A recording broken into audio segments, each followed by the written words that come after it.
It's enough about entrances. Let's move into hive roofs. So I tried to get an experiment with Indian beekeepers on, adjust the size of your entrances. That didn't work, but hey, I had a connection, had an NGO that was working with me. I had 3 beekeepers that each had 100 hives or more. And I said, well, let's do an experiment. We'll do it in India, however you can, we'll make it happen.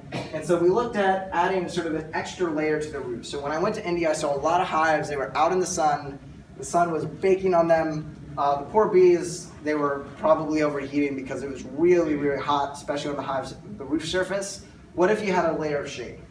And just to put this in context, you might say, why don't Indian beekeepers just move their hives into shade? Well, when you move your hives, you have to do it at night, okay? Many of them aren't using GPS when they go and drive these trucks that they rent maybe by the hour, okay? And so they're moving them in at night.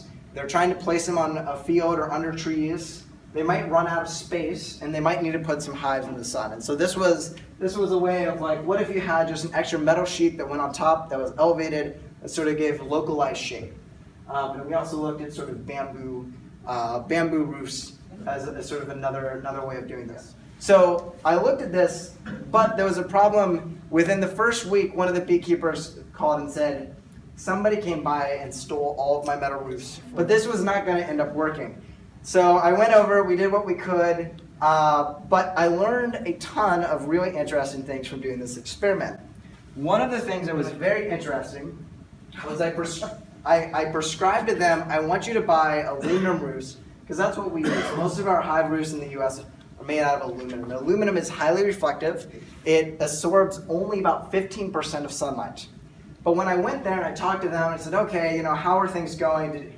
You got the materials, what happened? They said, well, we actually got iron roofs. That's what we use. We use iron roofs. Iron absorbs 60 to 90% of incident sunlight. So it looks similar. It feels like metal. It's waterproof. But it's very different in that it absorbs so much more sunlight. And so one of the things that was very, very easy to do was we went to a paint store. There were a number of paint stores. We said, okay, give me 2 colors of paint.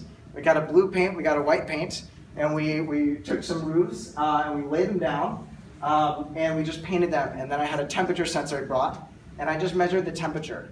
In just painting the roofs that you thought were reflective but they weren't, white, reduced the sort of contact temperature by about 5 degrees Celsius, which if you don't know is about 10 degrees Fahrenheit.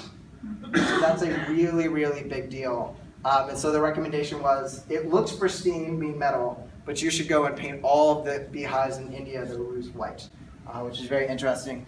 We also came up with a different way of sort of localized shade that was a little bit cheaper. This was a material that they use for getting rid of weeds and things, very common, very cheap. Take 2 sticks, you have some staples on the side or nails, doesn't damage your hive in any way, and gives you localized shade. You can take the sticks out, and you can stack boxes when you need to migrate. So it's a pretty simple.